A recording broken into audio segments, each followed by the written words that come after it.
Olá pessoal do Na Sacada! Hoje excepcionalmente gravando a reflexão aqui de casa. E eu estou aqui hoje para te dar uma boa notícia. Nós temos recebido muitas notícias duras, difíceis nos últimos tempos, mas eu quero te trazer hoje uma excelente notícia. Notícia boa é coisa boa, notícia boa é bom demais. Só de saber que vamos receber uma boa notícia, já nos alegramos, já é a notícia que traz alegria para o nosso coração. O almoço está pronto, a pizza chegou, você foi aprovado, a cirurgia foi um sucesso. Alguns exemplos de notícias que faz a gente se sentir bem. E você sabe que na Grécia Antiga, 490 anos antes de Cristo, houve a grande guerra de Maratona. E os gregos conseguiram salvar o seu território, conseguiram vencer o exército persa que os atacava. E depois disso foram enviados a todas as cidades da Grécia os chamados arautos, ou aqueles que foram divulgar a notícia. A notícia de que eles não seriam escravos, a notícia que eles estariam livres.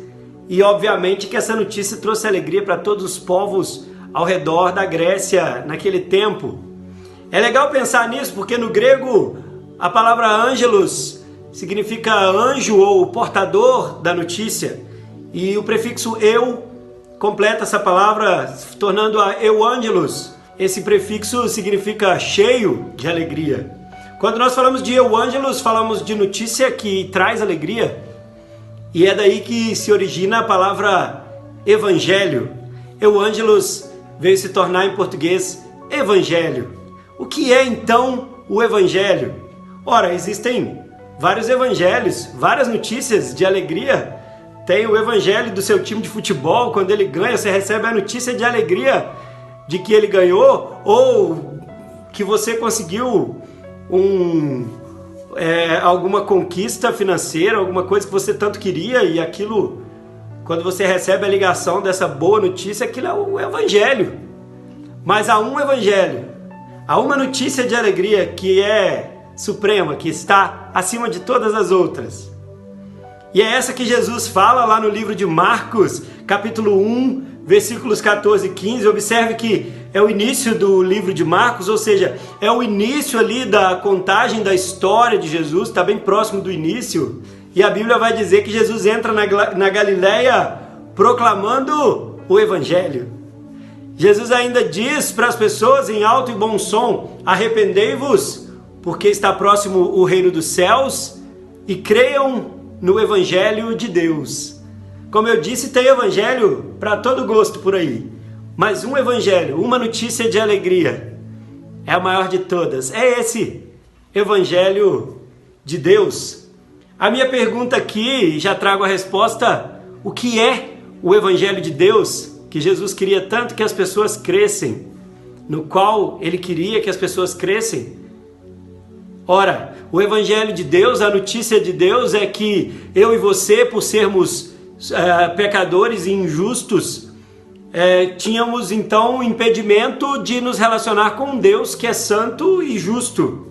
Você há de convir comigo que nós muitas vezes agimos levados pela ira, levados pela mentira, levados pela falsidade, ou levados pela luxúria, pela avareza e por toda sorte de pecado ou de coisas que não são justas. Por conta disso, a nossa posição era a posição de separação de Deus.